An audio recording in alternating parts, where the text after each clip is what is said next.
Okay, where we left off was number 6 on our conservation of momentum and energy question sheet.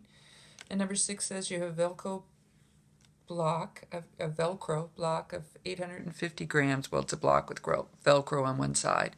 And it's initially traveling 5.25 meters per second, and it collides with the second block, which is initially at rest. Because the Velcro's facing each other, they stick together after the collision, and they go off with some speed, which is the final speed of the collision, and it becomes the initial speed with which it travels off. And then they travel some distance together until eventually they come to a stop out here. And the distance they travel is 3.92 meters. And the question wants to know what must be the coefficient of friction of the surface.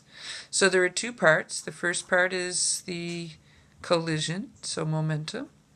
And the second part is where they go off with some speed and eventually slow down, which is energy.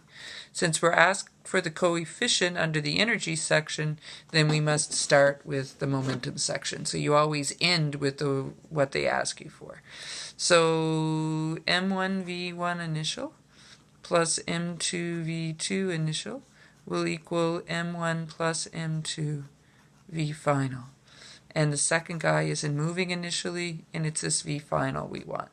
So V final is equal to M1 V1 initial over M1 plus M2. Now be careful, M1 is in grams, so you have to change it into kilograms. So it's going to be 0.850 kilograms times 5.25 meters per second divided by 0.85 kilograms plus the 1.2 kilograms. And when you do this, you should get 2.177 meters per second.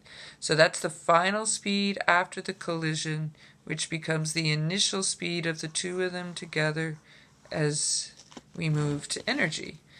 So in energy, 1/2 mv initial squared plus mgh initial plus 1/2 kx initial squared is equal to 1/2 mv final squared mgh final 1/2 kx final squared plus E lost.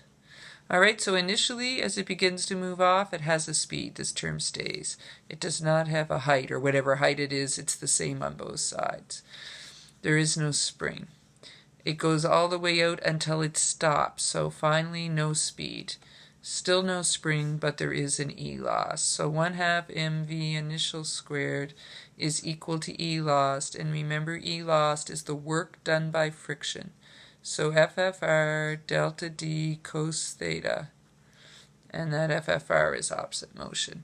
So 1/2 mv initial squared is going to equal to friction is mu Fn delta D, and the negative and the cos 180 will disappear, and the Fn is just going to be mg because it's a level surface. So mu mg delta D. The m's, both initially and finally, are the two together, so they cancel. And you're looking for this time mu. So divide both sides by g delta D. So 1/2, that 2.177 meters per second we just had, don't forget to square it, divided by 9.81 meters per second squared times the 3.92 meters that it moves. And when you do this, you should get mu to equal 0.0616. Okay, so that is number 6 from the back side of the page.